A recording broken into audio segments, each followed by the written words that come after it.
Madame la directrice, messieurs les officiers généraux, mesdames, messieurs, chers amis, nous démarrons cette 4e et dernière table ronde. Merci à ceux qui sont restés jusqu'ici. Pour ma part, j'ai trouvé ça absolument passionnant. Et je ne dis pas ça parce que j'étais obligé de rester. J'ai appris un tas de choses. J'ai un seul regret. Je trouve que, vu l'intérêt du sujet, ça aurait mérité un colloque à l'Amphifoch avec 500 personnes, un joli film sur l'historique, le mémorial du Liban, et quelques généraux en activité, peut-être le CPCO, enfin ça aurait mérité plus. Pourquoi ? Parce qu'un 40e anniversaire, ça n'est pas seulement une histoire lointaine, l'histoire du passé, c'est une histoire qui continue, qui va continuer demain. La secrétaire d'État parlait de la nécessité de soutenir la 4e génération au feu. Eh bien, ça continue, ça n'est pas fini. Et donc, c'est pour cette raison que cet effort que fait l'ONAC-VG, merci, Madame la directrice, et merci à toute l'équipe, mériterait plus et beaucoup plus en termes de valorisation. Alors, les thèmes qui nous restent à aborder, compte tenu du fait qu'on a déjà eu beaucoup de témoignages sur le vécu et sur le passé, c'est retour, mémoire, reconnaissance. Je vais changer un peu l'ordre. Le retour, c'est quoi? C'est le retour des acteurs, et c'est tout ce qu'on peut faire comme accompagnement. C'est aussi le retour sur les faits. On a eu 2 interventions d'historiens ou de spécialistes, dont le professeur Frémaux et Antoine Basbous. C'est important d'avoir les historiens pour ce retour. Le second thème, c'est la reconnaissance. C'est la valorisation des acteurs en tant que combattants. Souvenez-vous, enfin vous le savez mieux que quiconque, il a fallu quelques décennies pour reconnaître le titre de combattant aux anciens de la guerre d'Algérie. La reconnaissance est un besoin non seulement pour les combattants, mais pour les victimes et pour leurs familles. Et c'est très important en termes, au-delà de l'accompagnement, en termes de reconnaissance. Et quand on parle de reconnaissance, ce que disait le général de la Prelle, il disait il faut de la considération, il faut de la reconnaissance. Eh bien, c'est aussi la reconnaissance par tout le pays. Et c'est ce que je disais tout à l'heure en regrettant qu'il n'y ait pas quelque chose de plus grand public sur cet anniversaire. J'ai été frappé par ce que disait Frédéric Pons ce matin à propos d'une image qu'il avait marquée, qui nous a tous marqués, c'est les 58 cercueils dans la cour des Invalides. Il y a un décalage entre ces cérémonies qu'on voit malheureusement tous les ans, avec des honneurs rendus, avec maintenant le pont des Invalides, avec les quelques dizaines de personnes qui deviennent maintenant quelques centaines. Il y a un décalage entre cette perception d'un drame au moment d'une mort et puis l'absence d'informations sur les opérations en cours, sur les types qui se battent et les jeunes qui continuent à partir là-bas. Et c'est là que je pense que nous avons tous un rôle. La reconnaissance, elle doit porter pas seulement sur les anciens et sur le passé, la reconnaissance, elle doit porter sur l'avenir. Et on en parlera tout à l'heure à propos de l'accompagnement. Enfin, j'ai gardé en 3 le thème de la mémoire, parce que la mémoire, c'est 2 choses. C'est la valorisation du passé, par notamment la mise en valeur des témoignages. On en a eu ici certains qui sont, pour moi, exceptionnels, mais parfois, les historiens interviennent trop tard, parce que les témoins sont partis ou qu'on n'a pas eu le temps, on n'a pas pris le temps de recueillir leurs témoignages. La mémoire de demain se construit aujourd'hui. Et c'est un des principes qu'on avait à l'EDICODE. Je crois qu'il faut aujourd'hui, plus que jamais, il faut reconnaître la nécessité d'une prise en compte au niveau ministériel, de tout le ministère des Armées aujourd'hui, le ministère de la Défense hier, du devoir de mémoire. Le devoir de mémoire, ce n'est pas simplement l'ONAC-VG, c'est l'ADICODE, le CPAD, EMACOM, la DMPA, pardon pour les sigles, mais je pense que vous connaissez tous. Mais c'est quelque chose de collectif. On ne peut pas développer la mémoire chacun dans son coin. On l'a fait pour la mission du centenaire sur 14-18, c'est important. Mais pour ce qui est contemporain, c'est-à-dire ce qui a 40 ans pour la FINUL, 20 ans pour des opérations plus récentes, c'est tous ensemble qu'il faut arriver à écrire en récit et en images les pages d'histoire des armées françaises et ne pas attendre 10 ans ou 20 ans pour commencer à les mettre en valeur. Alors pour intervenir sur ces thèmes, Je vais demander successivement au lieutenant-colonel Jacques Alavena, chef du bureau des blessés et de la reconversion professionnelle à l'ONAC-VG. Oui. Pardon. Chargé en particulier du suivi de la cohorte du Drakkar. Vous allez nous parler de comment c'est fait sur la durée et l'accompagnement de ces anciens du Drakkar, dont certains sont ici aujourd'hui, et c'est très émouvant, ça participe à notre émotion collective. Et je pense que vous allez nous parler également de la découverte plus tardive du syndrome post-traumatique, de la prise en compte de tout ça, de la prise en compte des familles, et de comment on aide tous ces gens qui sont marqués, non seulement la réinsertion dans l'armée pour ceux qui sont encore en activité, mais dans la réinsertion familiale et sociale. Donc, mon colonel, je vous passe la parole. Merci, Monsieur Bell. Bonjour à tous.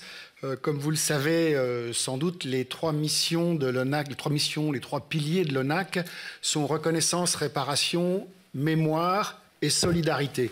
Vous en trouvez déjà deux dans le titre de cette table ronde. Et naturellement, je vais vous parler au maximum de celui qui manque, qui est la solidarité, puisque l'ONAC, si vous voulez, a la spécificité de travailler pour les vivants. Ça, c'est un point clé.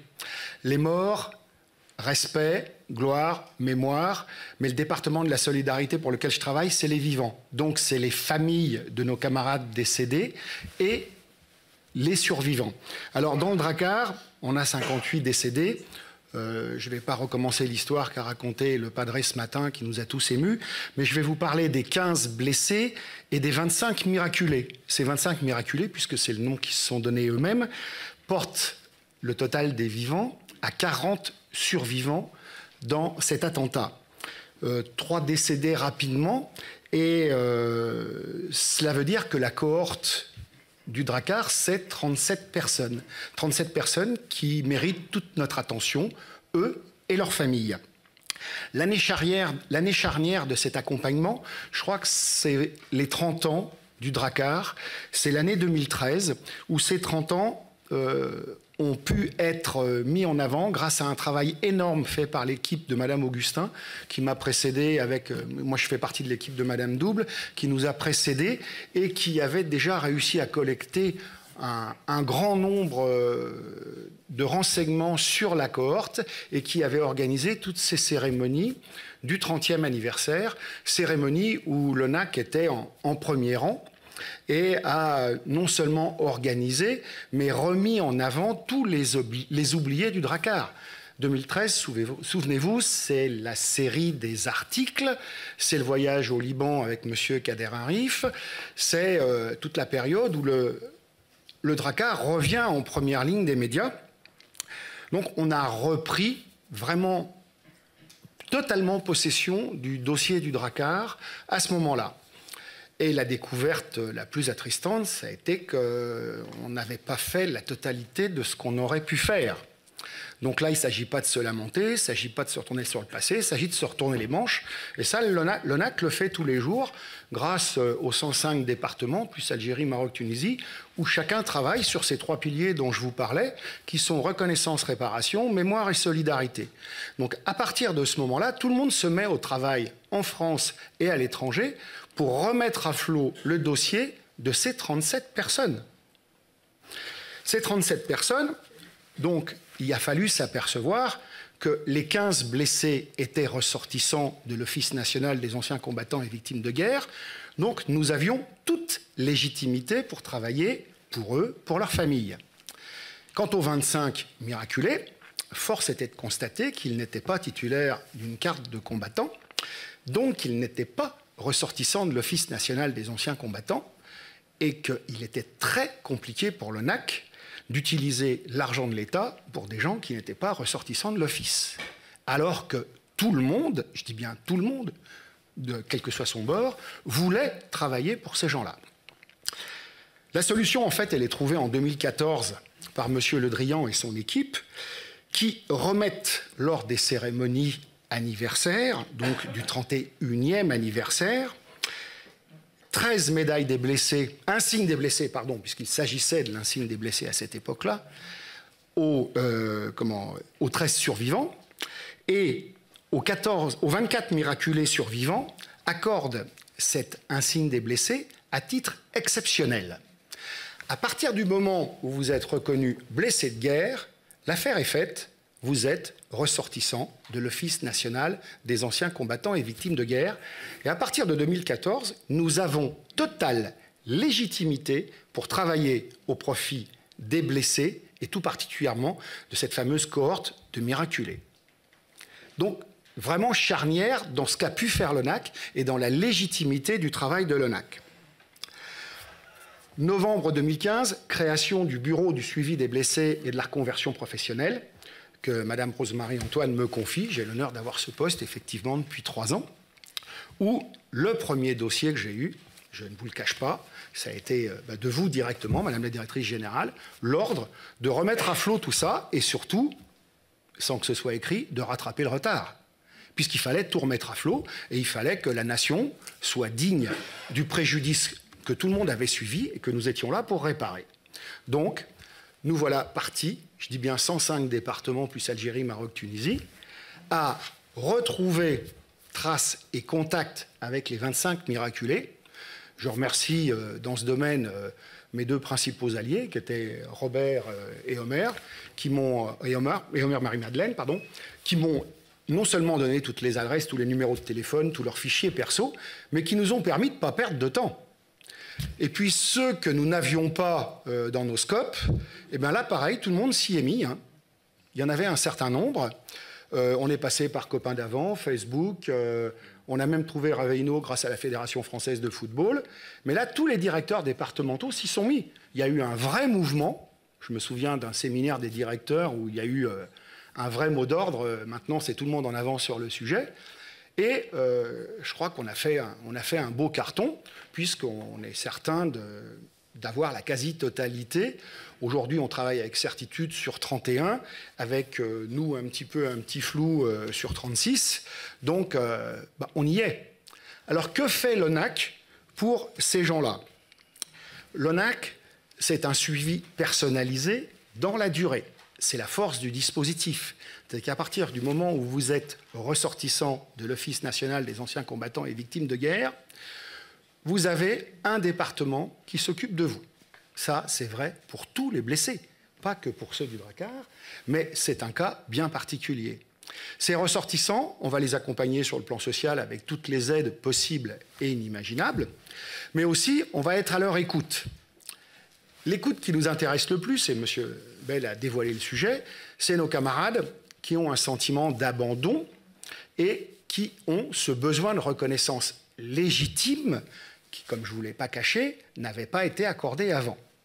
Ce besoin de reconnaissance, c'est d'abord reconnaître très officiellement la blessure de guerre qui est la leur grâce à l'aide du service de santé des armées.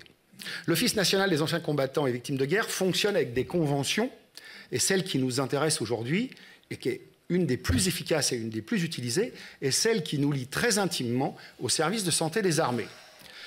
L'Office a la puissance extraordinaire de prendre un camarade blessé atteint d'un syndrome post-traumatique quand il est civil, c'est-à-dire bien après sa période militaire, et de l'amener dans les mains des médecins militaires. Vous savez comme moi que les médecins dans les infirmeries de garnison, dans les CMA, n'ont pas le droit de soigner des civils. Donc à partir du moment où vous avez quitté le service actif, vous êtes civil.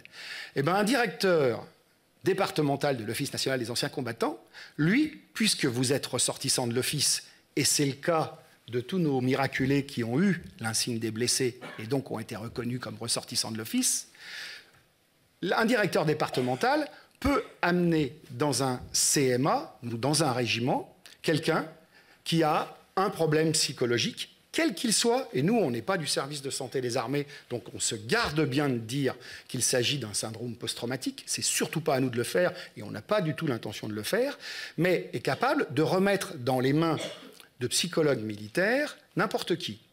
Le médecin du régiment, lui, il va prescrire une consultation à ses camarades des hôpitaux d'instruction des armées, qui, eux, soignent les civils.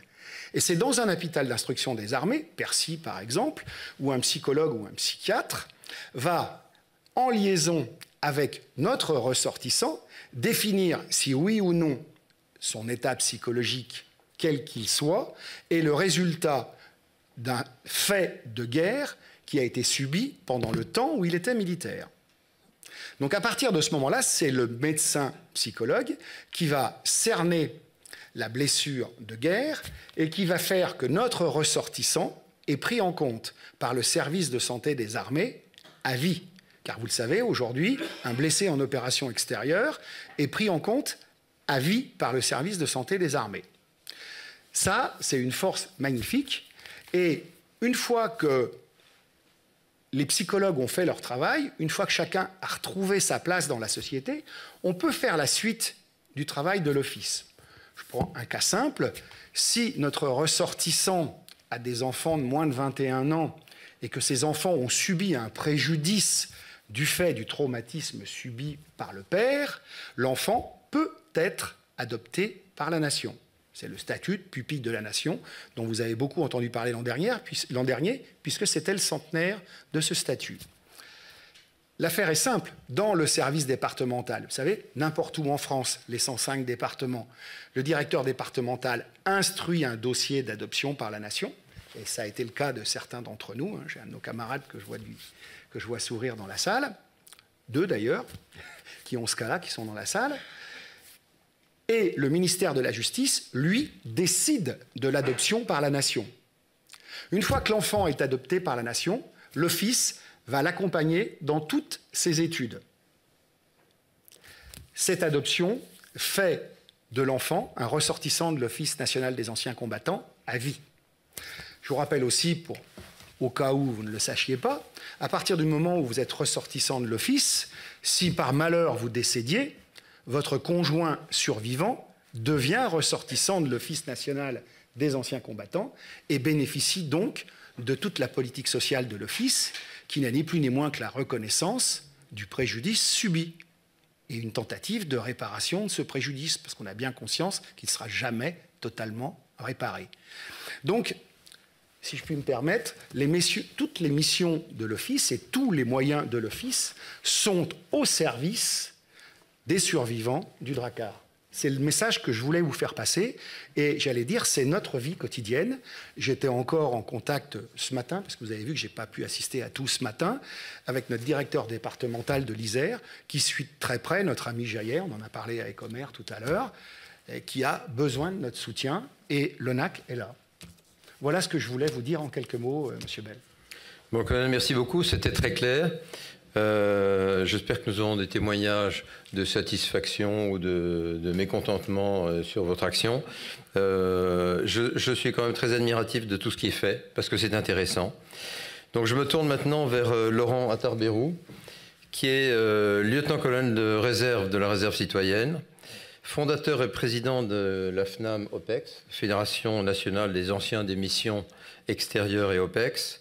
Et surtout, il a été volontaire service long, VSL, pour servir comme casque bleu au Liban. C'est intéressant d'avoir le témoignage d'un réserviste. Il a été notamment en mission d'octobre 82 à avril 83, et il était blessé à ce moment-là et donc rapatrié. Moi, ce qui m'intéresse, c'est que vous nous parliez de votre expérience comme acteur, comme témoin, parce qu'étant réserviste, vous êtes à la fois civil et militaire. Et puis, votre mobilisation ensuite sur la sensibilisation de l'opinion sur les OPEX. Et je crois que c'est un sujet important. Et si vous avez envie de nous dire un mot sur le scandaleux retard du monument aux OPEX, vous êtes le bienvenu. Enfin, on pourra en parler après. Je crois que ce problème de sensibilisation, c'est un problème aigu. Donc, je propose que vous l'abordiez et on échangera ensuite sur le sujet. Mon colonel. Merci. Madame la directrice, messieurs donc, les généraux, messieurs, mesdames, donc, mes chers compagnons, je suis très heureux d'en revoir certains d'entre vous dans cette salle donc, qui ont été des compagnons de cheminement donc, au sein donc, de notre fédération et qui ont permis justement aujourd'hui que notre 4e génération, au moins juridiquement, donc, soit reconnue. Alors, en effet, j'ai été donc appelé pour faire mon service militaire donc, au 75e régiment d'infanterie en 1982. En juin 82, j'ai été donc incorporé au 75 et 3 jours après, donc j'étais volontaire pour partir donc au Liban. Pourquoi volontaire pour partir au Liban? Puisque je suis d'une famille donc qui a quand même donc quelques notions donc de patriotisme. Mon père donc a fait donc la guerre d'Algérie donc dans les Aurès et on m'a élevé donc dans le respect donc de la nation et de la servir le mieux possible. Et en même temps, voyageant donc beaucoup donc à l'étranger, j'ai vu aussi donc la grandeur donc de notre pays pendant que j'étais donc enfant. Bien naturellement, donc j'ai voulu servir au maximum. Donc j'ai été donc volontaire pour partir au Liban, avec réellement une brève. Donc j'étais donc jardinier botaniste de formation. Je n'avais aucune notion militaire. Ma formation militaire donc a été très rapide. C'était donc les permis, c'était donc quelques gardes et puis quelques rudiments donc d'arabe. Et en même temps, donc, on nous a aussi donc, quand même fait une formation en nous disant vous êtes les meilleurs. Donc on était presque donc, tous donc, avec beaucoup de respect pour le général, mais tous donc, des bijards donc, en puissance. Sauf que quand on est arrivé donc, au Liban donc, par Israël, qu'on a passé donc, ce chemin bordé donc, de barbelés, il n'y avait plus personne. Donc on était dans la réalité donc, du conflit donc, libanais.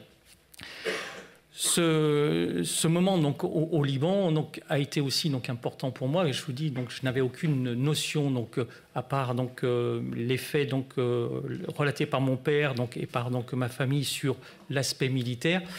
Je n'avais donc pas beaucoup donc, de notions. J'avais des notions donc, du Moyen-Orient puisque j'avais fait un stage payé par le ministère de l'Agriculture en Israël et je connaissais un petit peu donc, cette politique au Moyen-Orient, mais surtout, je n'avais pas forcément les notions donc, de la vraie vie.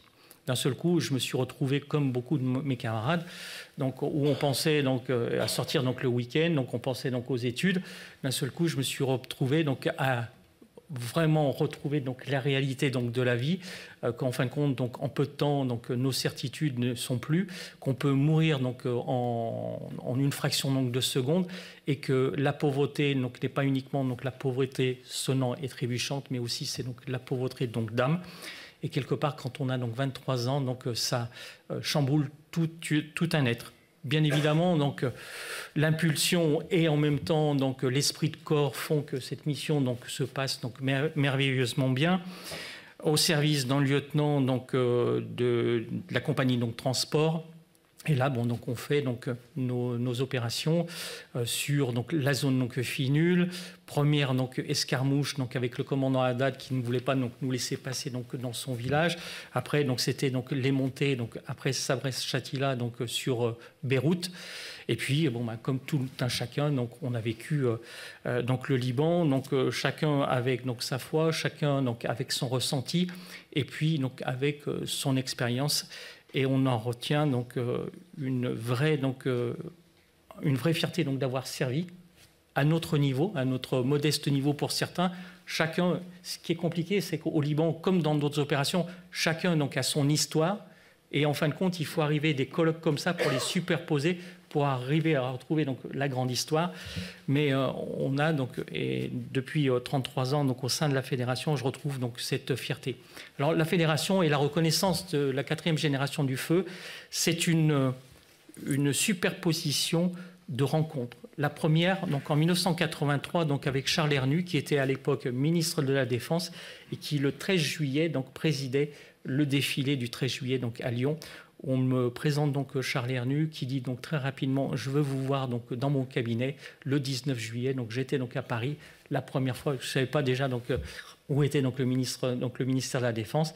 Et ben, il me dit donc qu'est-ce que vous voulez donc où vous en êtes et il me demande donc il était donc tout à fait donc ouvert donc à notre génération puisque le Liban est quand même donc un pays donc qui l'a marqué par l'attentat donc de Drakkar.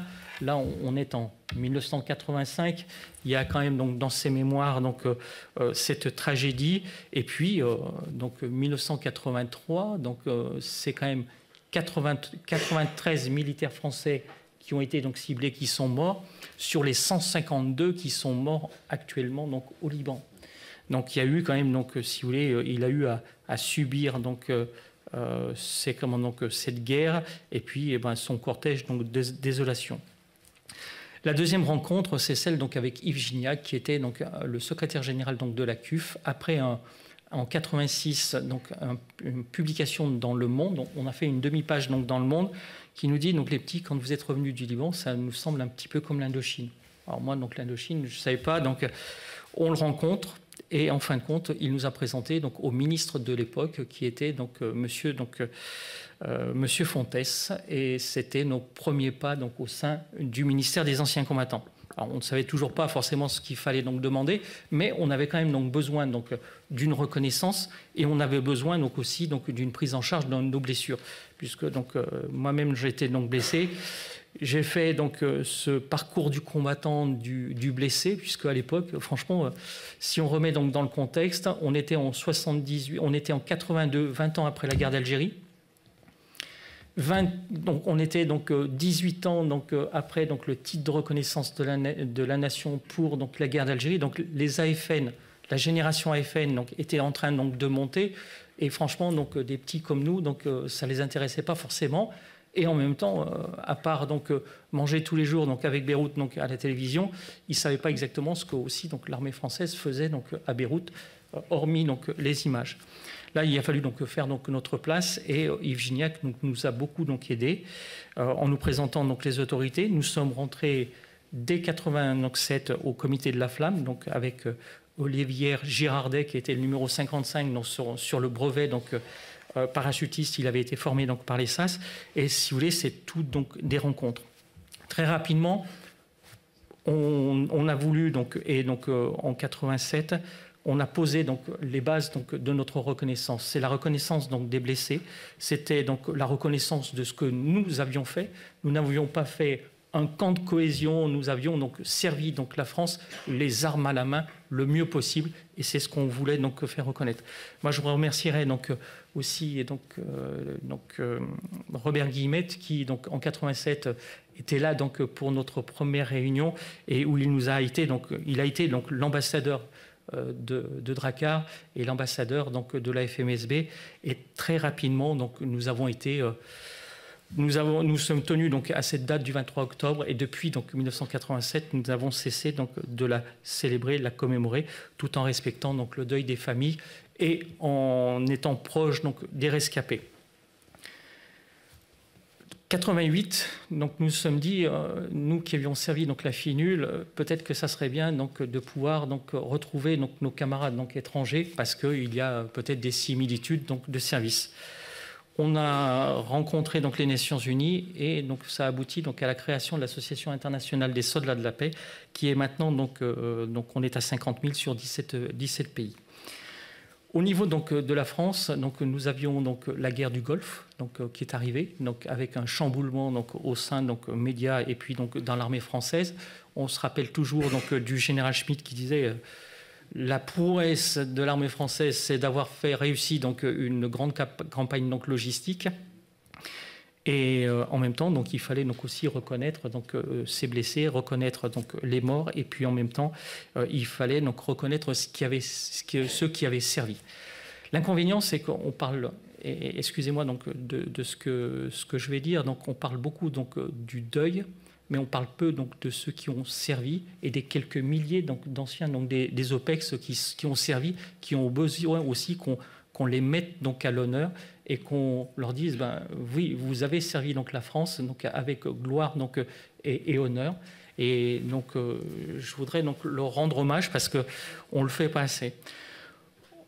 91, ça a été aussi donc, un combat donc, pour l'obtention de la carte du combattant. On s'est aperçu que sans reconnaissance juridique, on ne pouvait donc difficilement donc avoir donc une reconnaissance donc morale. Ça a été donc un long travail donc avec donc, nos parlementaires, donc avec les gouvernements donc de l'époque, où grâce donc au ministre donc de l'époque des anciens combattants, le 4 janvier 1993, nous avons obtenu la carte du combattant. On pensait naïvement que nous qui avions servi donc avec fierté donc la France, nos hommes politiques donc, allaient donc, nous rendre hommage donc, avec fierté. Ben, c'était un petit peu le contraire, puisqu'on s'est aperçu que la politique, c'est réellement donc, dans l'hémicycle, et malgré donc, ce qu'on a fait. J'ai fait donc un tour donc de tous les partis politiques donc à l'époque, donc de tous les partis politiques, tous étaient d'accord. Et puis quand on est arrivé donc dans l'hémicycle, sous prétexte de ne pas faire donc de cadeau donc à Louis Maxando qui allait se présenter aux législatives, on a eu 2 groupes qui voulaient voter contre. Donc après donc l'interruption de séance et puis une discussion donc dans la salle des pères perdus, puisque à l'époque on pouvait donc y aller. Les groupes se sont donc abstenus et c'est comme ça que nous avons pu avoir donc notre propre reconnaissance. Et c'est là que la génération OPEX, qui était missions extérieures donc à l'époque, qui était devenue en 93 donc mission donc OPEX, a été donc reconnue en sa qualité. Et puis après, bon, donc, il y a eu donc, un autre chemin donc, à parcourir, mais nous pouvions donc, d'ores et déjà donc, obtenir le titre de reconnaissance de la nation et la carte du combattant, et nous étions des ressortissants donc, de l'office. Il a fallu donc, aussi donc, un long travail donc, sur donc, le statut des militaires, puisqu'il y a quand même quelques activités donc, sur donc, quelques points donc, sur le blessé qu'on a pu donc, obtenir. C'était la campagne double pour donc, le Golfe, parce que c'est aussi donc, un combat donc, de notre 4e génération du feu. Et puis donc, la mémoire donc, en général, puisque l'inconvénient de notre génération et ce qui peut aussi donc, faire sa force, c'est qu'en fin de compte, sa force, c'est qu'on est tous donc, des militaires, même si on a fait des opérations différentes. Et que dans cette donc, diversité, c'est que notre spectre va de 50 ans d'opérations et avec des opérations donc, totalement différentes, avec donc, des opérations post-coloniales, des opérations donc, onusiennes, des opérations de guerre, des opérations de maintien de la paix. Mais on est arrivé quand même donc, à faire une unité et puis à créer une génération qui est donc, maintenant donc, reconnue. Voilà, donc on a participé aussi donc, donc, dans le cadre donc, de la guerre du Golfe donc, à la MIP, donc à la mission donc, permanente, mission donc, d'information sur donc, le syndrome du Golfe, où là il y a eu un combat donc, à mener, puisque déjà donc, toujours confrontés donc, à la politique, les hommes politiques donc, avec un sens donc, particulier donc, de l'interprétation donc, de l'histoire. Et en fin de compte, avant donc, d'interpréter l'histoire, il y avait donc, des hommes qui souffraient ou qui pensaient pouvoir donc, souffrir. Et qu'il fallait justement donc, ramener, donc, comme on dit, donc, l'Église donc, au milieu donc, du village donc, par rapport donc, à certains groupes. Et on y a donc, contribué. Voilà, donc 2002, ça a été donc, notre accession en tant qu'administrateur donc, au sein donc, de l'Office national des anciens combattants donc, à part entière. 2010 au sein donc, du G12, ce qui fait que maintenant, donc, depuis donc, 2015, nous sommes juridiquement, donc, notre génération est entièrement donc, reconnu donc, dans les textes, mais maintenant donc, il faut faire donc, un travail sur donc, la reconnaissance donc, dans la mémoire et quelquefois donc, sur donc, la prise en charge donc, des blessés. Le NAC fait donc, un très bon travail donc, dans ce domaine. Oui. Juste un petit mot, vous avez parlé de l'évolution dans la reconnaissance par les autorités, mais est-ce que vous pouvez nous donner votre sentiment sur la reconnaissance par l'opinion? Est-ce qu'il y a une reconnaissance par l'opinion aujourd'hui? Il n'y a pas de... Alors, c'est tout à fait mitigé. Donc, je dirais qu'il n'y a pas forcément... Donc, il y a un respect. Il y a un respect. L'autre jour, donc, je demandais à ce qu'on puisse faire donc, une action aussi sur donc, la remise en place donc, du respect donc, sur l'invalide de guerre. La population donc, a perdu donc, ce respect donc, de l'invalide de guerre et donc sa place. On nous respecte en tant qu'ancien des OPEX. Alors, déjà, c'est un ancien militaire. Il y en a qui sont pour, il y en a qui sont contre. Et puis en plus, donc, il a fait des OPEX, mais c'est plus comme avant. Je pense qu'avant, donc, il y avait réellement donc, un rejet. Maintenant, donc, il y a un respect. Et peut-être qu'il y a donc, à faire justement donc, des campagnes donc, pour remettre donc, celui qui sert donc, en opération extérieure au cœur donc, de la population. Parce que la population... donc, souhaiterait donc aller donc au devant, donc à notre devant. Moi, je m'appuierai donc pour répondre à votre question sur une opération qu'on fait depuis donc la guerre du Golfe, donc qui est des colis donc pour les militaires français.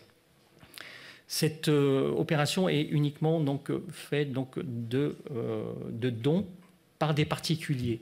Ça permet justement de rallier donc l'opinion publique et de témoigner donc aux militaires. Énormément donc, de personnes donc, souhaitent le faire, mais ils ne savent pas Alors c'est peut-être justement au pouvoir public donc, de faire donc, des campagnes donc, pour justement ramener donc, l'opinion publique donc, auprès donc, de ceux qui ont servi. Merci beaucoup, c'est très intéressant. Je me tourne vers le major Omer-Marie Magdeleine.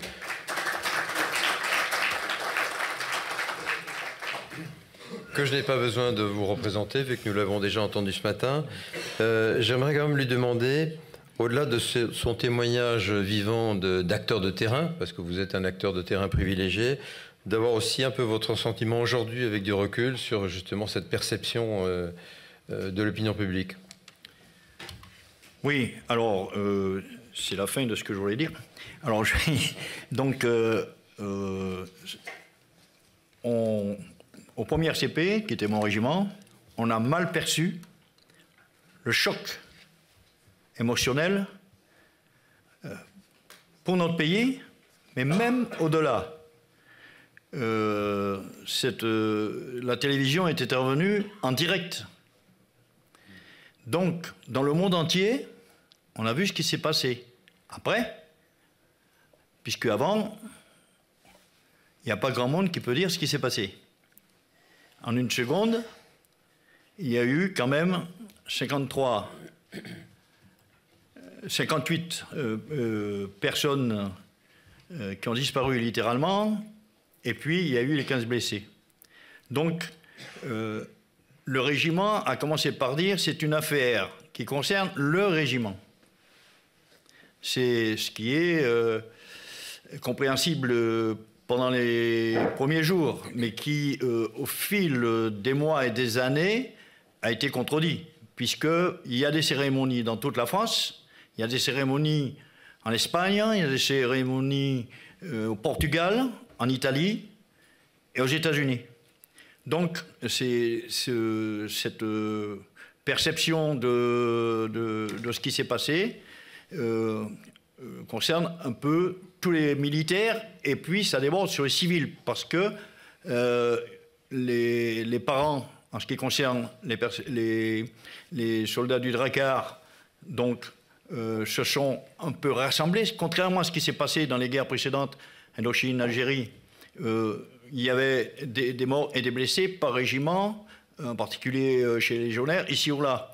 Mais il n'y avait pas ce rassemblement de parents et de survivants, ça n'a jamais existé. Donc, c'est quelque chose qui a été très important, pas pour les rescapés, puisqu'on va y venir, mais pour la perception de la population. Donc, tous les jeunes officiers, tous les sous-officiers de l'époque, et même ceux qui sont venus après, connaissent le Drakkar. Donc, c'est quelque chose qui a porté quand même sur l'ensemble de la communauté militaire et par rapport aux parents, sur les civils. Voilà ce que j'ai à dire sur cette partie-là.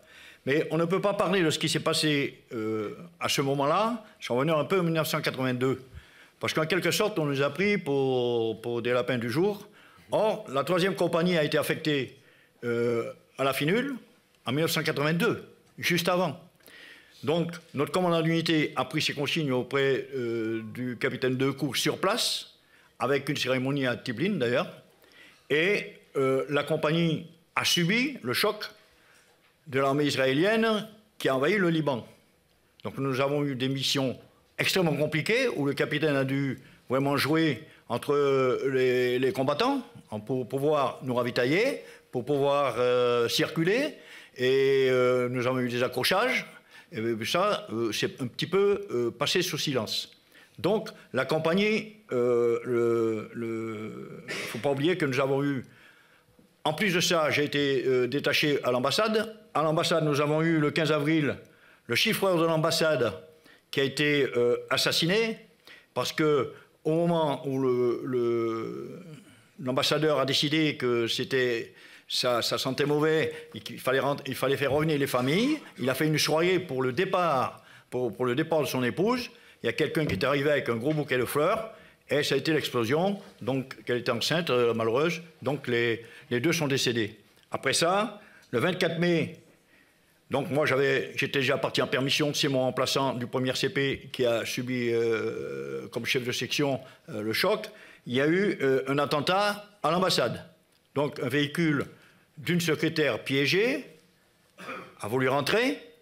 Au contrôle, il y avait un soldat, un de mes soldats, qui était aussi un ami, qui était ce jour-là positionné pour vérifier que les véhicules passaient là où j'avais indiqué. Et explosion. Et il est décédé. Alors, cette explosion a fait, je crois, une vingtaine de morts civiles et plus ce caporal. Donc, on a déjà eu affaire, en ce qui concerne les cadres, on a déjà été au Liban et on connaît. Et donc, nous voilà repartant au Liban pour Diodon 4, quelques mois plus tard. Donc les cadres étaient quand même déjà un peu avertis de ce qui se passait. Alors, immédiatement, lorsque nous sommes arrivés, j'ai tout de suite vu qu'on nous mettait tous dans un bâtiment.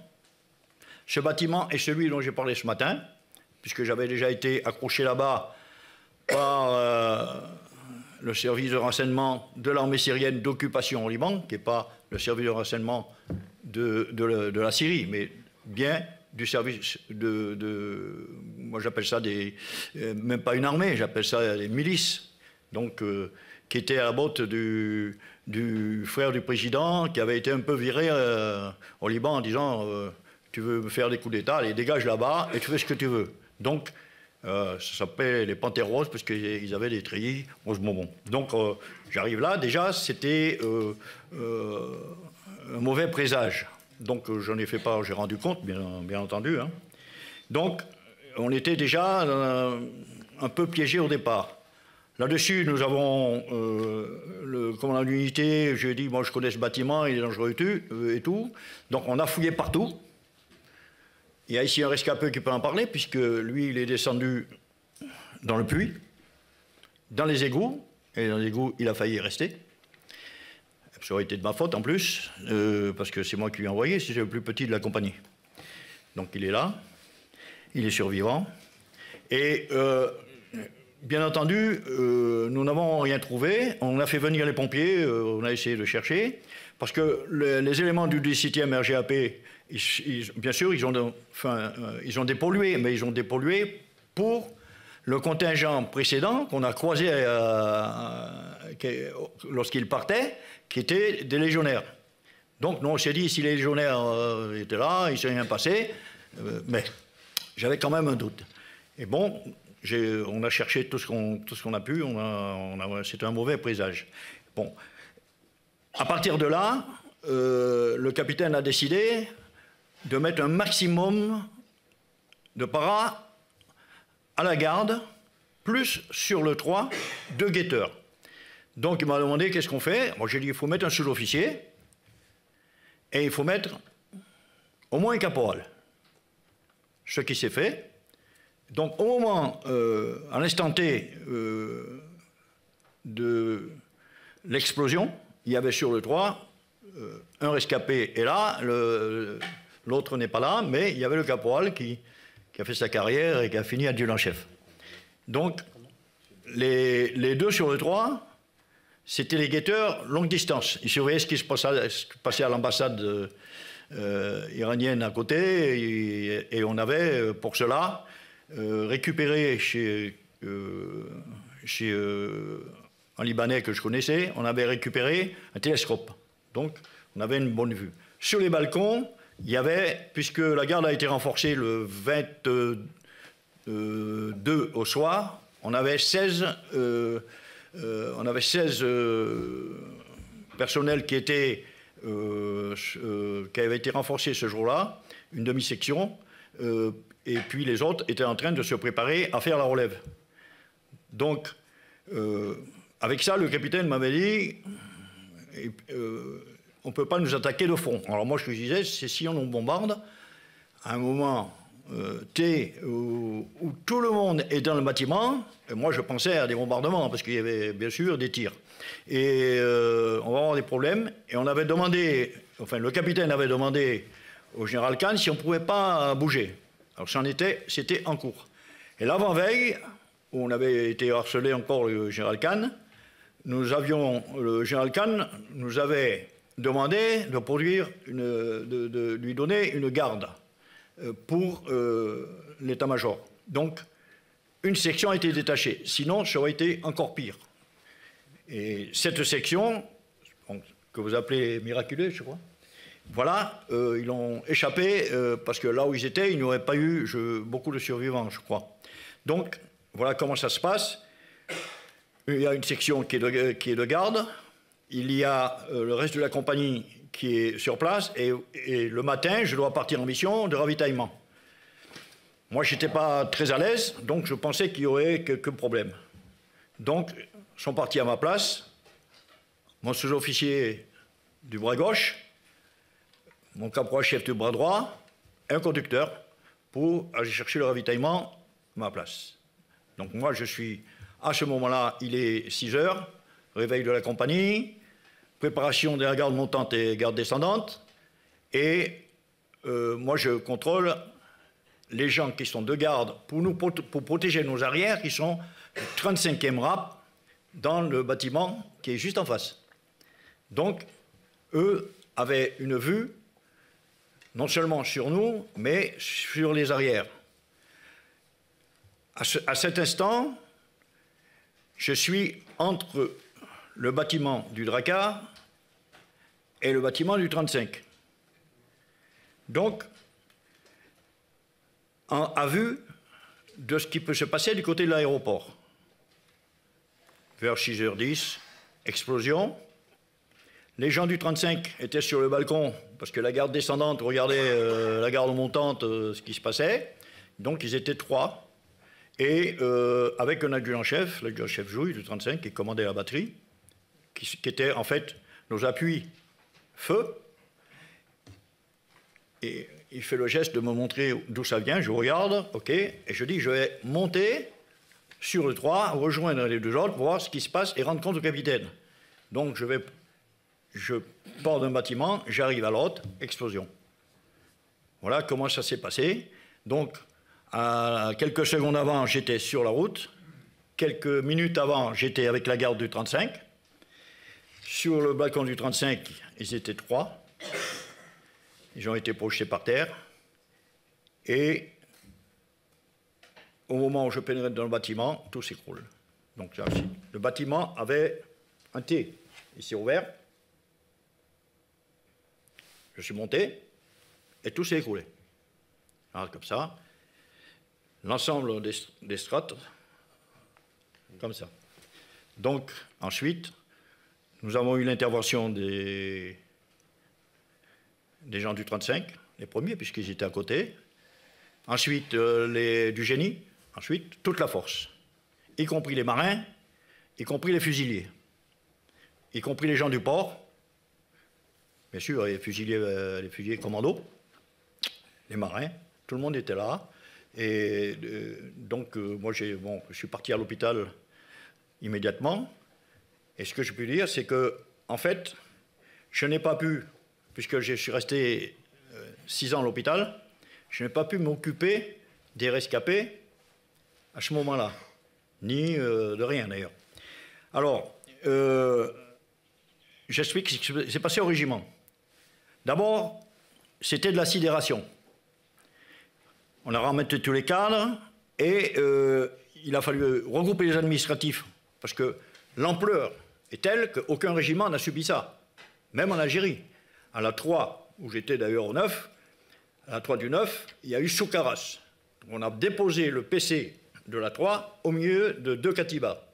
Donc évidemment, moi j'avais la liste là à la compagnie, mais c'était pas de cette ampleur-là, et pas en même temps. Donc c'était la sidération au régiment. Ensuite, il a fallu d'abord que le régiment s'occupe des décédés, et puis des parents. Donc ça a été assez considérable.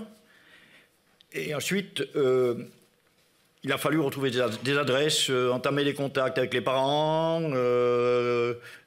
établir le contact avec la hiérarchie, etc. Ensuite, établir les listes de ceux qui sont survivants ou pas. Et ensuite, il a fallu préparer les cérémonies. En fait, à partir de ce moment-là, les rescapés étaient oubliés. Parce que dans l'urgence, on s'est occupé de ça. Le chef de corps a axé beaucoup son action sur donc ses morts et les parents. Et les blessés étaient dans les hôpitaux ou rentrés, mais pas mis un peu... voilà, vous êtes là, mais bon. Ceux qui étaient de garde, eux, ont été complètement zappés, puisqu'ils étaient physiquement bien. Pour les appeler, on leur a dit, bon, on vous donne votre pactage. On s'occupe un petit peu de vous, et vous partez chez vous. Mais à cette époque-là, ce qui se fait maintenant, parce que c'est une armée de métier, il n'y avait pas où je me retire pour beaucoup. C'est pour ça qu'on les a perdus. Il n'y avait pas je me retire dans ma famille, mais je ne suis plus dans ma famille, mais à tel endroit.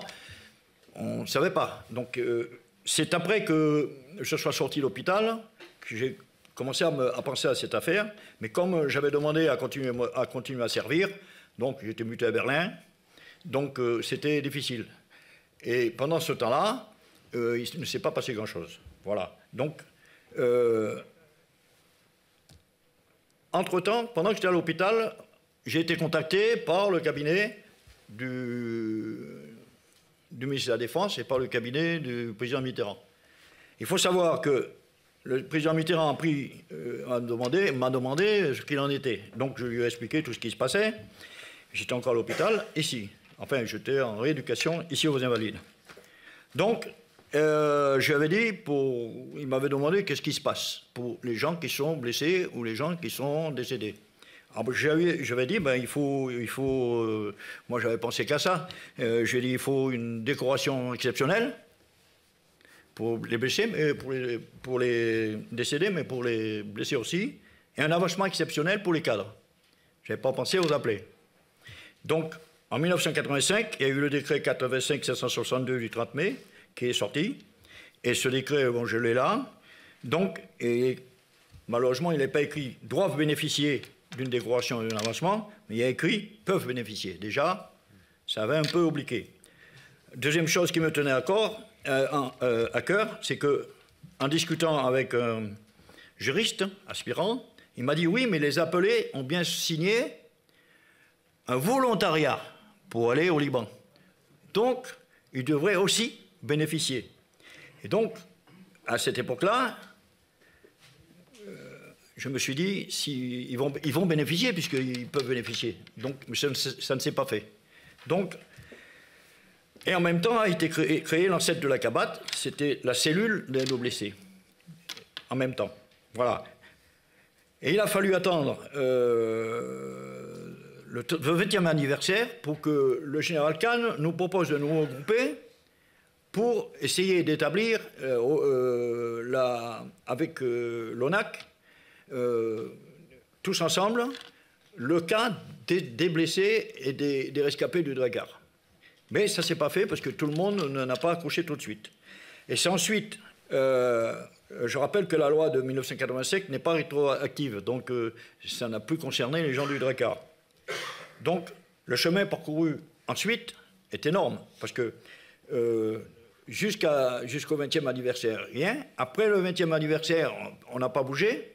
Donc, il a fallu attendre le 30e anniversaire pour que, suite à mon petit harcèlement qui ne marchait pas, les ex-appelés eux-mêmes parlent aux médias. Et une fois que c'est sorti sur les médias, le ministre et le ministre délégué se sont emparés de l'affaire, et ensuite on a ce qui s'est passé, que vient de dire le colonel. Voilà. Major, merci beaucoup, c'est passionnant et c'est émouvant.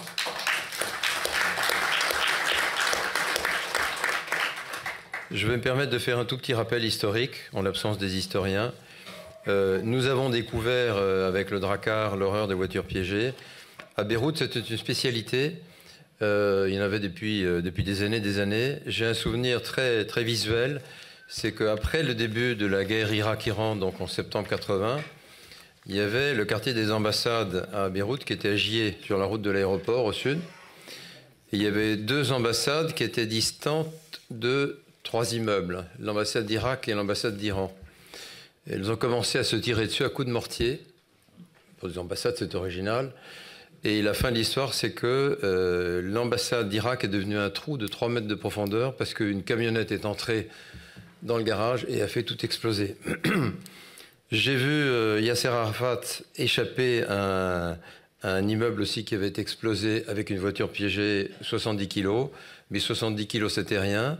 Béchir Gemayel, le président élu, est mort le 14 septembre 82 dans l'effondrement du siège des forces libanaises. Je ne sais pas quel était le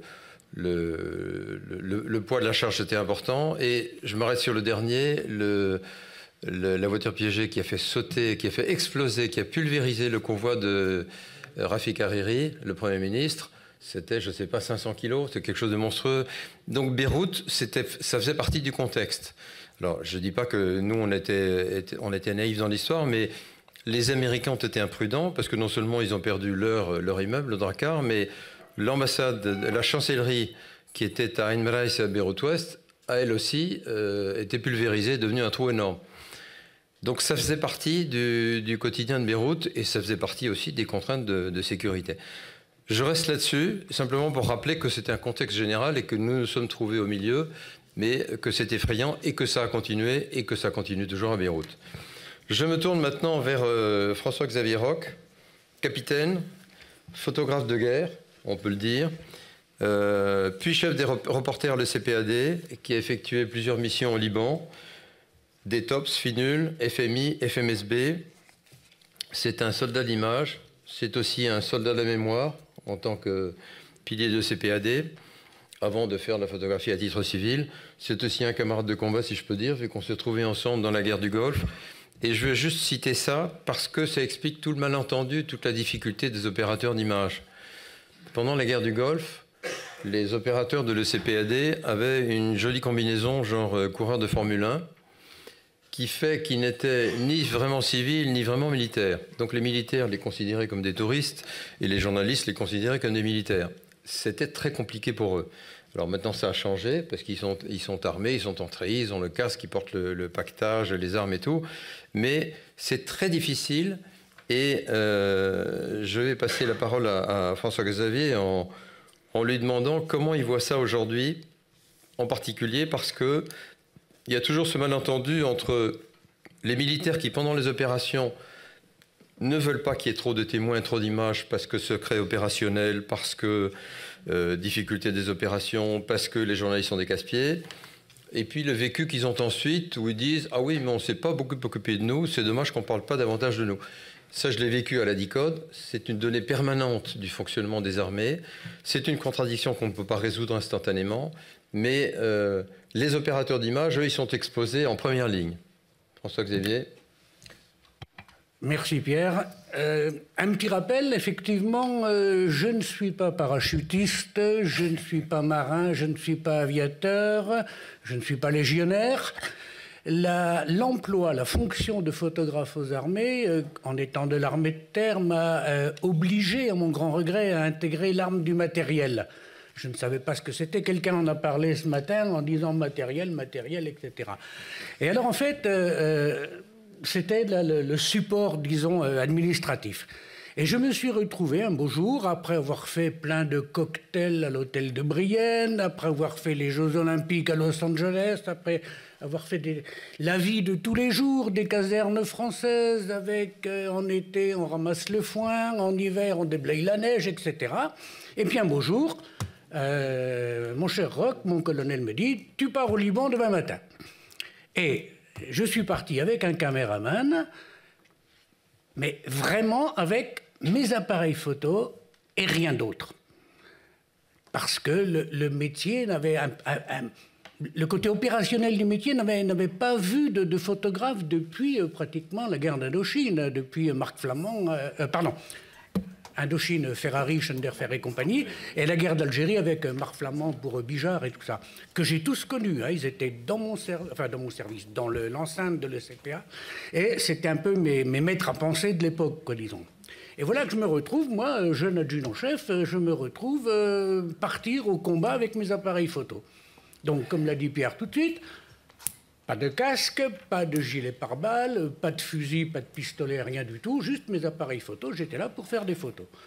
Alors la première chance que j'ai eue, c'est de me retrouver avec le 3e RPIMA, et je voudrais rendre hommage, le général Salvan n'est pas resté cet après-midi, mais ça a été un chef exceptionnel, et il a été, comment dire, jamais je n'aurais pu penser cela d'un officier, comment dire, commandant un régiment de parachutistes. Quand je suis allé le voir, en lui disant, mon colonel, je ne peux pas travailler habillé avec mon treillis modèle 47, là, je ne sais plus comment on appelait ça à l'époque, hein, mon casque que j'avais trouvé par terre, que j'avais peint en bleu, je dis, je ne peux pas travailler comme ça. Donc, je vous demande l'autorisation de me mettre en tenue civile, de louer une voiture chez Europcar, Avis et compagnie, d'aller habiter à Beyrouth dans les hôtels où se retrouvaient tous les journalistes de la presse internationale, ceci de façon à pouvoir faire le contre-champ, si vous voulez. Parce qu'en étant toujours assis dans la benne arrière d'un marmot, on ne photographie que le mec qui est à côté de soi, ou à la limite le chauffeur par la petite fenêtre, quoi, je veux dire. Donc ça a été déjà, le général Salvan a été à l'époque un patron mais vraiment exceptionnel de m'avoir laissé cette liberté-là. Ça a été jusqu'au jour où, je vais abréger bien sûr, hein, et ça a été jusqu'au jour où j'étais dans sa Jeep, le jour du 2 mai, alors pas quand il a été blessé, mais dans l'heure qui a précédé. Pour en revenir donc aux reconnaissances du travail des photographes de l'armée, j'ai eu la chance en rentrant, avec Salvan et avec un officier du CIRPA qui nous accompagnait, d'avoir l'idée de faire un livre photographique. J'ai pris ma 2 chevaux, au laboratoire photographique, j'ai fait toutes les photos du livre, je les ai collées sur un cahier d'écolier, et dans l'ordre alphabétique des éditeurs de l'annuaire des pages jaunes, j'ai fait tous les éditeurs de Paris jusqu'à ce que j'en trouve un qui veuille bien éditer le livre. Ça a donné les casques bleus du général Salvan, les casques bleus de 78, préfacés par Giscard d'Estaing. Donc j'en reviens là à la communication des photographies des armées. Chose improbable également aujourd'hui, à l'époque, je ne sais pas quelles étaient les directives du CIRPA, l'ancêtre du DICODE. En tout cas, le ministre Yvon Bourges et le président de la République, Valéry Giscard d'Estaing, ont permis que le reportage photographique sur tous les combats du 2 mai, avec donc des photographies des morts et des blessés, paraisse sur Paris Match, entre autres, et sur différentes revues nationales ou internationales. Donc c'était déjà quelque chose de très très nouveau. Jamais on voit maintenant sur Barkhane ou sur Serval ou Afghanistan, on ne voit pas ce genre d'images de décès de soldats français morts au combat, sur les lieux mêmes de l'action. Donc je rentre en France. En 82, c'est moi encore, mais comme j'étais le chef des reporters, c'est moi qui faisais les désignations. Hein. Donc en 82, je pars sur Épaulard. Alors cette fois-ci avec le 2e rep. Alors là encore, ce qu'on disait tout à l'heure, je me retrouve avec mon béret du matériel au milieu des bérets verts de la Légion. On arrive au port de Beyrouth, je me prenais pour Robert Capa. Je dis, je vais débarquer sous les balles. Je vais voir un lieutenant jeune et beau légionnaire en lui disant, je voudrais bien monter avec vous dans le Zodiac pour attaquer la plage. Alors, ce jeune légionnaire en question, vous le connaissez tous, il s'agit de Puga, qui est maintenant grand chancelier. Et donc, il m'a dit, non, il n'y a pas de place sur le bateau pour un photographe, hein, tu viendras dans le deuxième débarquement. Et donc, en fait, il n'y a pas eu de débarquement, puisqu'il n'y avait que des journalistes qui nous attendaient sur le bord du port. Bon, ça, c'était ma 2e mission, donc, avec Épaulard, avec le 2e rep. Là encore, pas mal de difficultés. Là encore, des facilités inconcevables maintenant. Là, j'étais en treillis, toujours pas armé. Hein. Et comme c'était FMI et FMSB, nous n'avions plus les casques bleus. Et j'ai réussi à me faire prêter une Jeep. Je crois que c'était le colonel Roudeillac qui était au 3e à l'époque. Donc c'était exceptionnel. Et j'emmenais dans ma Jeep des jeunes journalistes, certains colonels de réserve, et je me promenais dans Beyrouth tout seul, ou presque. Quitte à revenir un jour avec, sur le capot de la Jeep, un gigantesque autocollant Morabitoun qui m'avait gentiment collé sur le capot. Donc cette liberté-là, si vous voulez, je ne pense pas qu'elle soit la liberté actuelle des photographes qui sont au Sahel. Hein. J'ai vraiment vécu une petite aventure très sympathique. Bon, nous sommes rentrés des Polars, 48 heures après Sabra Shatila. Allez hop, je me redésigne de nouveau pour reprendre le porte-avions et pour repartir sur la FMSB. Et puis, donc j'ai fait tout un séjour et je suis retourné 2 fois ensuite avec le DETOPS. Le premier en particulier était intéressant avec le colonel Fleussiot, un sacré bonhomme. Et je sais ce que c'est que de monter les 36 étages de la Tour Moore avec le sac à dos, les appareils photo, etc. Voilà, c'était une petite présentation. Alors naturellement, ce que beaucoup de gens ignorent, c'est que le service photographique de l'armée a vu passer des dizaines et des dizaines d'excellents photographes, dont certains font carrière maintenant tout à fait honorable dans le milieu reporter, photojournaliste civil. Je ne vous cite pas les noms, mais je peux le faire si vous le souhaitez. Il y a eu toujours des photographes dans les différents diodons et partout. Un de mes meilleurs amis était présent à Drakkar. Et la difficulté... Alors lui, il était aviateur. Hein, donc imaginez, au milieu de tous les paras, son petit calot d'aviateur avec son Nikon, ne sachant pas comment faire. Faut-il photographier tous les sauveteurs qui soulèvent le béton Ça, c'est une position affreuse pour un photographe. Moi, ce que j'ai fait le 2 mai, c'était un petit peu le téléobjectif, c'était un petit peu loin, boum, boum, boum, il y a un mec qui tombe. Bon, c'était pas pareil. Et l'identification par les gendarmes également, c'était des photos horribles qui ont d'ailleurs été mis en confidentielle défense au coffre-fort du service photo de l'armée. Donc il y a toujours eu ces photographes-là. Et je me suis battu à l'époque, en ayant pris un petit peu de bouteille au niveau du milieu photojournalistique, pour faire reconnaître la signature des photographies. Auparavant, les photographies étaient signées ECPA. Comme il y a 40-50 ans, elles étaient signées AFP. Bon, maintenant, on met le nom derrière, c'est le droit moral indispensable. Et je pense que maintenant, c'est bien rentré dans les mœurs. Alors après le livre sur les casques bleus de Salvan, nous avons fait un 2e livre dans une autre maison d'édition. Ce livre s'est appelé Épaulard, c'était l'opération Épaulard. Et puis les éditeurs ont un peu pris goût, ont fait quelques ouvrages, disons, les chasseurs alpins, les sapeurs-pompiers de Paris, il y a eu quelques ouvrages qui sont bien sûr signés des photographes de l'ECPA, ECPAD maintenant. Et je pense que nous paraissons toujours sur les revues militaires. Sur le milieu civil, à part mes expériences de Paris Match, où j'avais aussi fait des photographies de l'opération Lamantin en Mauritanie, avec le général de l'armée de l'air Forget qui conduisait le Transal comme un pied. Ces photographies avaient fait des doubles pages sur Paris Match également. Bon, cher Pierre. Merci François-Xavier, c'est intéressant. Ouais. Je vais compléter juste un petit point, parce qu'on n'a pas parlé de l'autre catégorie des opérateurs d'image qui sont ceux qui font du film, les vidéos. Voilà. Je me rajoute un tout petit peu, mais vraiment une seconde.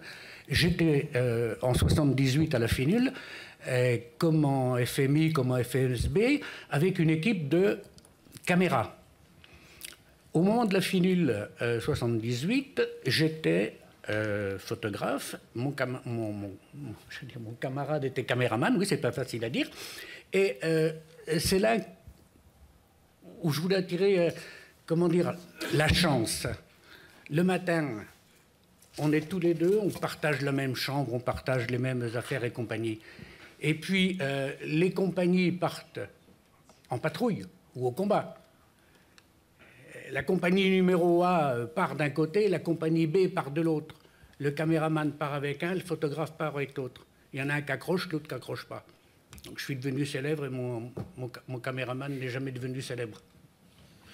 Ça, c'est effectivement la chance et le risque. Mais je voulais parler des opérateurs d'image. Pourquoi? Parce qu'aujourd'hui, on souffre d'un décalage qui est le suivant. On a une excellente couverture cinéma et photo des opérations, mais on ne sait pas toujours l'exploiter. Pourquoi? D'abord parce qu'il y a les contraintes du secret opérationnel, donc on protège les opérations. Il y a les contraintes qui sont liées à la sécurité des familles à cause du risque terroriste. Donc, on masque les noms des opérateurs et on floute les visages.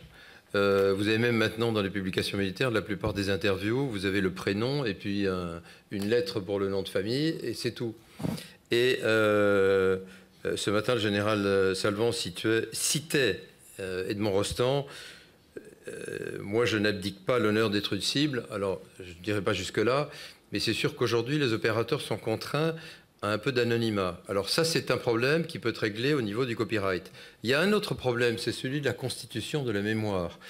Et je me suis efforcé, quand j'étais à l'Edicode, de travailler pour le futur. Typiquement, on a fait faire un film sur l'opération Serval. Donc, on a un mémorial sur une année d'opération, mais c'était une année. On a travaillé pour avoir des fragments d'histoire sur la RCA. Et on a quatre morceaux. On a quelque chose qui ressemble à un mémorial. On avait effectivement, après la guerre du Golfe, fait un mémorial. On a 52 minutes sur les Français dans la guerre du Golfe. Mais on n'a pratiquement rien sur l'Afghanistan, je veux dire, en tant que totalité. On n'a évidemment rien sur les 40 ans de FINUL. On a, si, le CPAD est riche de choses, mais il n'y a pas eu, on n'a pas commandé un film mémorial. Et ça, c'est un peu dommage parce que les priorités mises par le politique et par l'opérationnel, c'est-à-dire le cabinet du ministre d'un côté, Macom de l'autre, sont l'immédiateté, c'est-à-dire l'image qui doit passer tout de suite aux 20h. Donc on fait en direct ou on passe aux chaînes de télévision, mais on privilégie l'instant présent. Donc on ne travaille pas pour ce qui va se passer dans 6 mois. On ne travaille pas sur la trace qu'on va laisser derrière. Et là, je pense qu'il faudrait une prise de conscience, une vraie politique ministérielle qui associe DICODE, CPAD, DMPA, l'ONAC évidemment, mais tous ces acteurs qui contribuent à la mémoire. Il faudrait une vraie politique de la mémoire. Ça, je trouve que ça manque. Et typiquement aujourd'hui, si on avait eu un beau film sur la FINUL, on aurait pu faire un beau colloque à l'Amphifoche. Voilà. Est-ce que vous avez des questions? Alors, micro, oui. Juste pour faire, en tant que président de l'association Hydracar, je voudrais juste faire un point. Je voudrais dire que la reconnaissance, ça reste un combat. Hein. Le colonel Alavena, il a présenté les choses et le processus, le protocole, et vous faites un travail admirable avec Madame la directrice générale, avec tous ceux. La qualité de ce colloque montre tout le travail aussi que vous faites, mais ça reste un combat. Je le dis pour deux choses, parce qu'on est devant les rescapés, vous l'avez cité, mais tout peut être fait administrativement et ça peut rester un combat intérieurement pour chacun, compte tenu de cette histoire et des blessures et des difficultés, et puis de ces 30 ans où il y a eu des erreurs de fait, c'est clair. Et puis ça reste un combat aussi parce que, comme ça a été recité par Omer, il y a bien eu à un moment un rescapé qui s'est mouillé et qu'on a pris plein la tronche parce qu'il est allé voir les journalistes. Parce que effectivement, c'est pas toujours, c'est pas politiquement correct et puis c'est pas toujours la meilleure méthode. Mais bon, à ce moment-là, tout le monde était coincé. Ils ont dû faire comme ça. Il faut s'en souvenir. Et puis il y a eu des maires qui se sont bougés. Et il faut se souvenir. Il y a un certain nombre de femmes, heureusement, dans la salle aujourd'hui. Hein. Et je sais que pour rencontrer des mamans qui perdent leur fils aujourd'hui, c'est toujours compliqué de comprendre ce processus, de rentrer dans ce phénomène. Et donc, un des appuis qu'on a effectivement dans ce combat qui est très pacifique, et je sais que tout le monde est avec nous dans ce combat, c'est la com. Hein.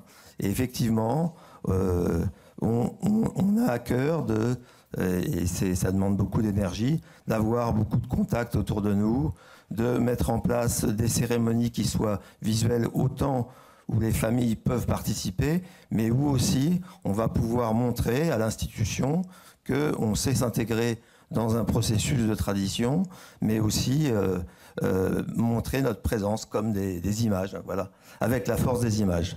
Voilà. Merci beaucoup. Merci beaucoup. Alors, des questions très courtes, s'il vous plaît. Oui. Et ensuite là-bas. Aujourd'hui, concernant la FINUL, on n'a pas évoqué les termes que l'on nous attribue en étant unité dite combattante ou non combattante. Vous vous rappelez pas de ça? À la FINUL, on nous attribue les termes d'unité dite, à certains, on attribue les termes d'unité dite combattante ou non combattante. C'était à cette époque, dans de ces premières OPEX, qui ne s'en appelait pas, d'ailleurs. Hein. Nous étions très mal considérés et surtout pris pour les derniers des imbéciles par d'incapables décideurs administratifs qui nous attribuent au gré du temps, de la période ou du lieu, ces termes d'unité dite combattante ou dite non combattante. Cette dernière pouvait alors viser d'ailleurs à elle seule à nous protéger en cas de... Bien compris la question. Ce qui n'était pas le cas. Merci. Ça, c'est la première question.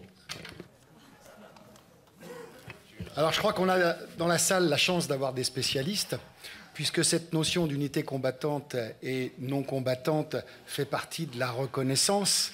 Voilà. Et, bien sûr, et on a dans la salle le directeur du département, le chef du département reconnaissance et réparation de l'Office, qui, bien que ce ne soit pas spécialement son travail de décider qui est l'unité combattante et qui n'est pas l'unité non combattante. Daniel, est-ce que tu veux dire un mot sur ce domaine-là, s'il te plaît? Sans être trop long, comme vous le rappeliez dans votre intervention, et ce qui a été dit, c'est que tout d'abord, la qualité de combattant pour les opérations extérieures a été reconnue par une loi du 4 janvier 1993, donc 10 ans après les faits. La reconnaissance d'une qualité combattante d'une unité ou pas, c'est pas un jugement de valeur. C'est l'agrégation d'un travail, le résultat d'une exploitation par une entité qui n'est pas l'ONAC-VG, en l'espèce, qui est le service historique de la défense. Alors, je ne renvoie pas la balle aux autres, mais j'explique. Ouais. Donc, c'est ce service historique de la défense qui fait ce travail-là. Voilà ce que je peux dire très simplement pour répondre. Basé sur quoi et sur quelle personne ? Alors, le travail est fait sur les journaux de marche et des opérations des unités concernées. J'ai la deuxième question. Très brève, merci. Très brève. Qu'en est-il des personnels ayant subi des traumatismes post-traumatiques sur des faits qui ne sont pas relatés sur les états signalétiques et les services détenus par l'ONAC ou la caserne Bernadotte? Voilà. Moi, je peux répondre puisque j'ai travaillé quelques années là-bas. C'est une faute des chanceliers. Puisque ils ne font pas suivre. Oui. Comment? La tenue des pièces matricules des personnels n'est pas afférente au chancelier, mais au secrétaire comptable des unités. Non, mais on n'en est pas là. On en est plus haut, là. Donc le chancelier, il doit faire parvenir au chef de corps tous les incidents qui ont été relatés par les unités. Donc si la 3e compagnie du 1er CP a eu un incident au Liban, ça doit être reporté. Et c'est reporté par qui? C'est reporté par le chancelier. En ce qui me concerne, j'ai eu des chanceliers qui ont fait leur travail. Donc j'ai eu des décorations que même mes anciens n'ont pas eues en temps voulu. Parce que quand j'ai été cité, le chancelier a fait son travail. Et donc ça a suivi. Et quand je suis arrivé au Beckham, donc à Pau, je me suis aperçu que des camarades que je connaissais même, qui m'ont parlé des incidents qu'ils ont eu en Algérie ou qui étaient en OPEX, eh ben moi je ne les retrouvais pas. Parce que les chanceliers ne l'ont pas fait arriver. Et ensuite, on l'envoie au service historique. Et une fois que c'est enregistré là-bas, ils font leur travail. Est-ce qu'il y a eu incident? Est-ce qu'il n'y a pas eu incident? Est-ce qu'il y a eu combat? Est-ce qu'il n'y a pas eu combat? Etc. Et puis c'est eux qui répondent. En fait, ça passe à côté de l'ONAC et ça redescend sur l'ONAC. Voilà, c'est comme ça. Il n'y a donc pas de reconnaissance ni de droit à réparation. Oui. J'avais une question ici, s'il vous plaît, le micro.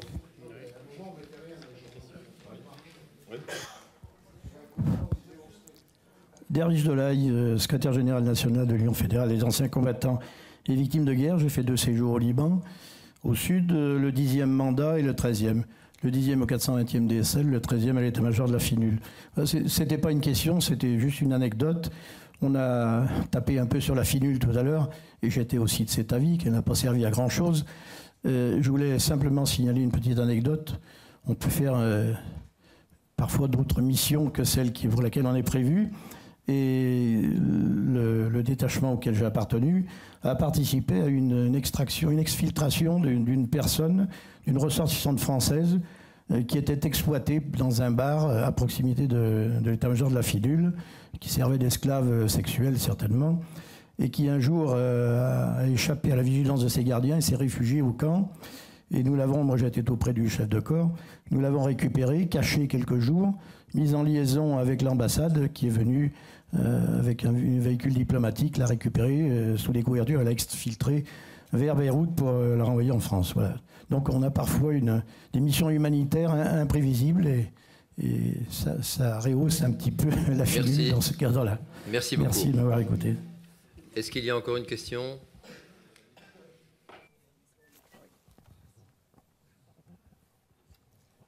Oui, vous aviez parlé tout à l'heure du monument qu'il y avait sur André Citroën. Il y a eu pose de la première pierre et ça aurait dû se produire cette année, fin mars, et a priori, il n'y a rien. Donc, vous voulez avoir un suivi. Merci. Quelqu'un veut faire un complément ? Elle n'a pas été faite. Oui. Je vais répondre et je pense que ça ira dans le sens puisqu'on suit donc avec donc le général Soubirous donc dans le cadre donc du conseil d'administration et le G12 la problématique. Je voudrais d'abord répondre sur donc la mémoire. Le problème donc de la mémoire, certes donc elle est photographique, donc elle est donc dans les films, mais il y a une mémoire sur le terrain. 40 ans donc de FINUL, chaque contingent, chaque unité donc est passée, donc a laissé des souvenirs. Personne n'a été capable donc de regrouper donc ces souvenirs. Personne. Et on peut l'étendre sur toutes les missions. Il y aura peut-être un jour donc à récupérer donc toute cette mémoire vivante qu'ont laissé donc les hommes et femmes qui ont servi, parce que c'est aussi donc notre histoire. Deuxièmement, donc, sur les unités combattantes. La loi donc, du 4 janvier 1993 donc, est très claire donc, là-dessus et l'administration ne peut pas faire donc, autrement que ce qui est inscrit donc, dans la loi. Sauf que le législateur donc, a été très gentil avec nous, c'est qu'il nous a imposé donc, 5 actions de feu, et 9 actions donc, collectives. Et là, donc, automatiquement, on se faisait avoir parce que, donc, au moins donc, pour la FINUL n'était pas là donc, pour faire la guerre. Sauf que on prend donc en compte les journaux de marche des Nations Unies, les journaux de marche militaires. Mais on ne se réfère jamais au rapport donc, des Nations Unies qui, eux, sont beaucoup plus exhaustifs, où on trouve beaucoup plus d'actions de feu. Donc, la carte du combattant donc, à 120 jours donc, a réglé donc, pas mal donc, de problèmes. Il y a donc l'arrêté de 2010 qui, lui, donc, avec donc, des zones, donc, plus donc, des actions de dangerosité qui règlent donc, toute la problématique. Mais les 5 actions de feu donc, individuelles et les 9 collectives, donc, ça permettait donc, à beaucoup donc, de passer donc, à travers donc, la carte du combattant. Pour le monument OPEX, je crois que... Alors, ça va être filmé, donc j'assume donc, totalement donc, mes propos. Si nous avions été donc, des militaires russes, on aurait été beaucoup plus considérés, on aurait eu donc, ce monument donc, rapidement. Si on était donc, en Chine, donc, les militaires chinois, il serait construit au moins donc, depuis très longtemps. Ça fait quand même donc, plus de 10 ans donc, presque que cette histoire donc, dure. Ça fait donc longtemps que la génération OPEX donc, demande donc, un lieu de mémoire, pas uniquement pour elle, mais donc, pour les familles et pour ceux qui ont donné, donc, qui ont rempli donc, leur mission et qui ont donc, donné donc, le sacrifice suprême donc, pour la nation. Et qu'en même temps, donc, on est en train donc, de nous traîner, donc, de nous dire certes, donc, on ne fera pas de procès d'intention donc, à la nouvelle donc, secrétaire d'État, mais donc, franchement, c'est 2019 donc, pour l'instant, et qu'à un moment donné, il faudrait quand même donc, régler ce problème avant que donc, la génération OPEX donc, prenne d'autres voies donc, un petit peu plus donc, coercitives. Merci beaucoup. Un dernier mot des intervenants. Sur les journaux de marche et opérations, je voulais quand même vous rassurer, le service historique de la Défense a bien compris ce qui se passait et les lacunes du passé et envoie maintenant systématiquement à chaque opération extérieure un officier qui enregistre les journaux de marche et opérations et les actions de feu sur le terrain directement. Parce que moi, c'était des discussions de popote uniquement, quoi. C'est resté des discussions de popote. Et en fait, là, je vois un psychologue et j'ai été expertisé par un psychiatre pour les syndromes post-traumatiques qui ne figurent pas sur mes états des services. Merci, Major. Oui, je reviens sur les unités combattantes. Et ce que vient de dire M. Attarberou, c'est ça. C'est-à-dire que si vous êtes accroché à Timnine et que vous êtes dans la partie qui concerne les Fidjiens, c'est l'ONU qui a le compte-rendu. C'est pas inscrit sur les GMO ni rien, puisque c'est là-bas. Et il a raison, il faudrait peut-être qu'on cherche de ce côté-là. Merci, je vous remercie tous et je vais passer la parole à la directrice pour la conclusion en vous remerciant pour votre attention.